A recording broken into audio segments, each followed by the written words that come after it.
What's going on, everybody? Dogman Dan here. We are in SkySaga, and we're going to go over all the new features and changes that were made here in Alpha 8 that is now available. This video is going to pretty much just cover everything. You're not going to necessarily see all the changes and everything in this video. Like, it's not going to all sync up into that case right now, because as it is in Alpha, everything's been reset, all progress has been reset, and you're pretty much starting all over again. So it's going to take me a little bit of time before I can actually fully dive into each and every single one of these new features that have come up. But this will at least give you an idea of some of the things that have changed in Alpha 8 for anyone that's interested, and give you an idea of some of the stuff that we are going to cover as I do more content on it, just so you can see, because we'll break it down when we get into it. So we're going to start off here with some of the stuff that's going on there. So now Endgame is already in here in an alpha stage. It's in the form of group adventures, where you can build and battle your way through different things. Underground adventures. We have master dungeons, progressing through mastery quest chains to unlock master dungeons. Actually, when we first start, they give you one master dungeon for free, which I haven't run yet. I will run it, and when I do, we'll cover it. You can team up with anywhere from 2 to 5 friends to take on the challenge, with a maximum of 6 people in the dungeon group. Dungeon doors act as checkpoints, saving your progress as you move through each stage of this adventure, so don't expect it to be like a 3-minute adventure. It's going to take you a little bit of time to go through it. At least they have the saves set up in there, so that way you don't lose progress. Some of these doors cannot be opened until an area is clear of enemies, which will be interesting.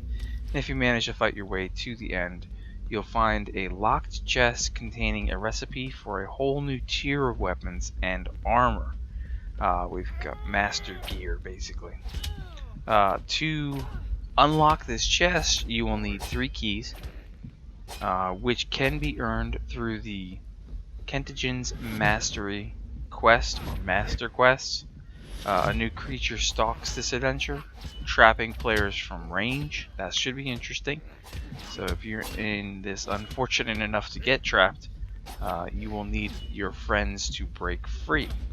So very much team-based dungeon, which is kind of cool from what I'm seeing. And you can access the endgame from your new home portal, the social menu, or the new area in the city of First Light beneath Tao Yin, which I'll show you guys that in a future video too. They did change some of the City of Light. It does look a little bit cooler down there, the way they set it up. Creature spawners are hidden throughout this master dungeon. They will keep spawning creatures until you destroy them. We all know what spawners are like, especially if you played Minecraft. So that is pretty cool. Now, in addition to this part of the endgame, they've also got the master armor here. These recipes are going to be discovered at the end of the endgame adventures, if you will. It's going to be harder, better, faster, and stronger than the tier 3 armor that was currently out there.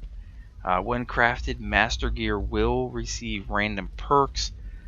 These will do everything from making you run faster to increase your attack range, but each perk has a debuff that comes with it as well, like increased damage from some type of enemy or slower energy regeneration. So that's what they've brought in here in terms of endgame already in the alpha phase. It should be interesting. Now we also move into adventure changes, the actual adventures you've seen me do in the past. Here in Alpha 7 I ran a couple of keystones, if you will. So they've made changes to these adventures now, where you got NPC and secondary quests that have been added to the adventure, a wider range of new progression quests in here. End portals actually have been removed. So when you're finished with the quest, you can actually just go click your menu and go right back to your home island.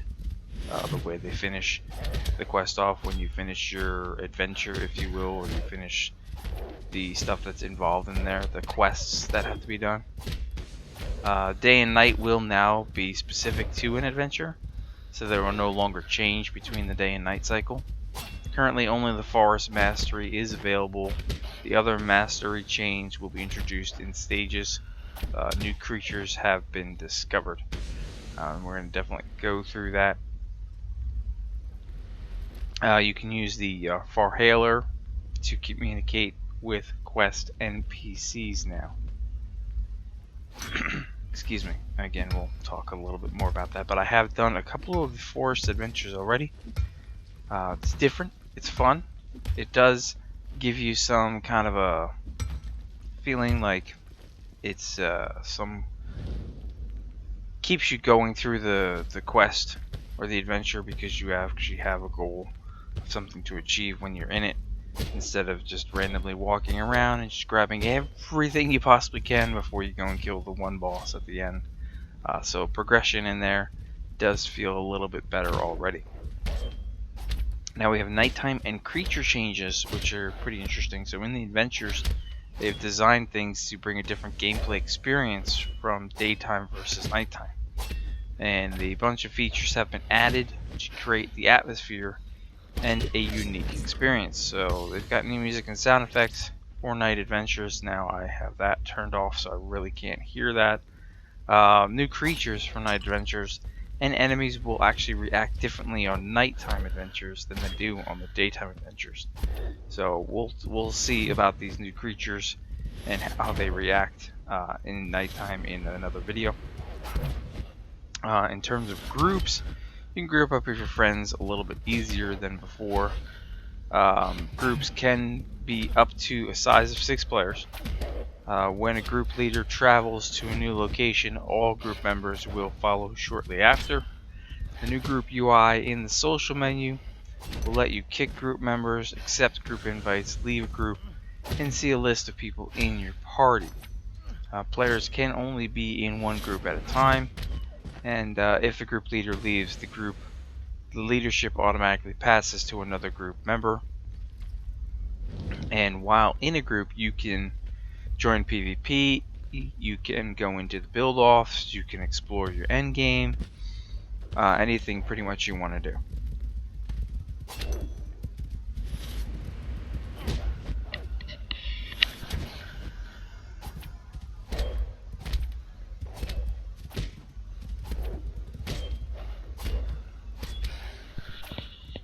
Okay, so we talked about blueprints in a past video.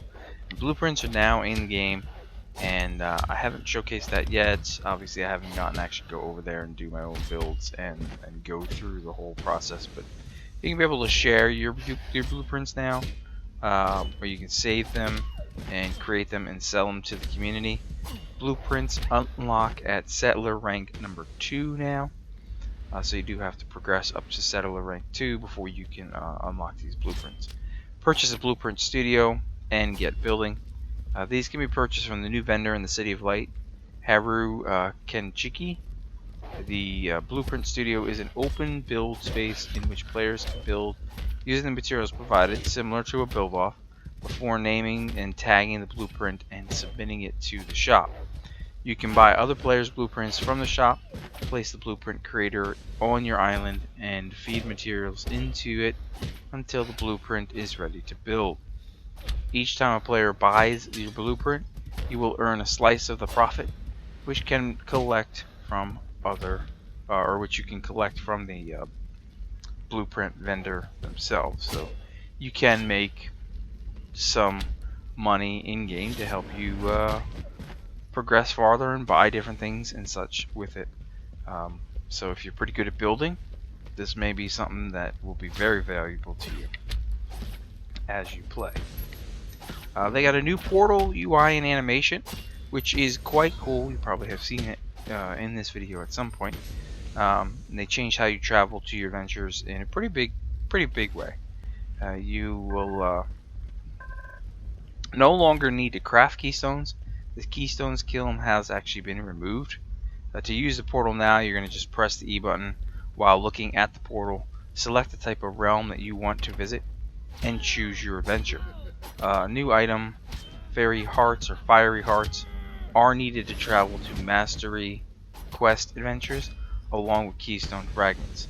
And there is now a new animation when opening up the portal as well. So you're still going to get your keystone fragments to join in the different adventures, and different amounts of fragments will get you into different levels of adventures, if you will. But at least you don't have to craft it with the mastery kiln now, and it is pretty cool how it works, the whole menu system, which we'll get into a much more detail bit about it. Then they had a couple of other changes here, where Camacha the Learn has had the title change from Camacha the Collector. He will buy most any item from you now. So anytime you want to sell anything, you want to go over there to see if you can sell it. Anti-alias improvements have been made, some lighting adjustments, more settings for accessibility, fall damage increase. Okay, so when you fall, you will take more damage than you did before. Some UI improvements, and they added an animation for traveling to other islands. So they do have a list of known issues as well, which I'll just quickly cover here. And let's see what we've got. We've got the when you're building a blueprint, any decoration will be offset by 1 block. Interesting. So just keep that in mind. Don't think that you're going crazy. It's going to automatically be offset by 1 block. If the report button is pressed from the shop details UI, the blueprint is removed from that particular player's view, but not from anyone else, unless that report provided the final negative marker on it that needed to be sent back to the player. If the report button is pressed from the blueprint construction UI, the blueprint will be destroyed and all the props and voxels either returned to the player or thrown to the ground. There goes my phone. The player will also receive their knots back from or within the mail, and will no longer see that listing in the shop. So there's obviously some issues going on with the blueprint stuff right now.